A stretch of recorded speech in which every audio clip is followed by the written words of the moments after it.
Nabafundisi abahlala emotini inkonzo iqalile thwededela ayithi songena seyishisa soba ubani obizwe uNkulunkulu la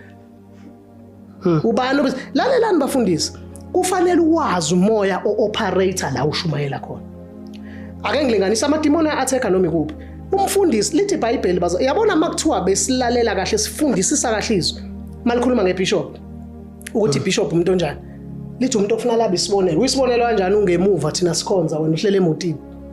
hayi ukuthi bahlele emotini nje bahlalele ukuthandaza akuthandazwa kuhletshwa abazali nje obedlula la nje mhlamba ke sithi ubeka itende umfundisi hey uyazi liyangane ayalimala ebandleni lami yamitha yahamba isikuwena wathi hayi yabaqeda abafana ebandleni lami uyamazi lo mfana lo mfana naye waqedile amantombazana kuyahletshwa nje kuyehletshwa mina ngeke ngahamba ngishumayela ngihamba kubafundisi abanye abakhulu ngife ngibona hayi bukani kuyaxoxa la akuthandazwa cha akuthandazwa yabo so angihambelani nalowo moya nceke inkosi wokuziphakamisa ukuthi no yebo iBhayibheli lithi ifanele inkokhelo yaso isisebenzi ngamanye amazwi nceke inkosi uma ungcobe nemoto umbiza usesuka la ungcobe eJohannesburg noma buya kuphi azi phela ukuthi ungcobe uhamba ngemoto futhi wena uzokwenza njani ukucontribute ukuthi inceke ikwazi ukufika ishumayela iphindele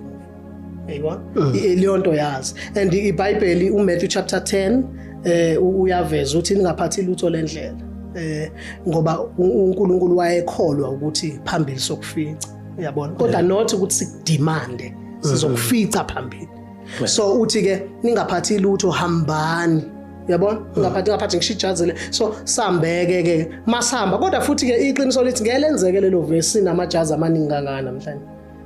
akithi sinako konke ngifuna ukusuka le Kokstad Valley ngiphethe ngigcwele yabona kuseleke ngisho space right yini ke ngizoyithola phambili ngizofike ngidemand izinto phambili so this is why abantu abaningi backslide ngicabanga ukuthi mina nceke usisuke kakhulu ezwini saqede sakhuluma kakhulu emlomeni hayi nceke lapho ngosithinte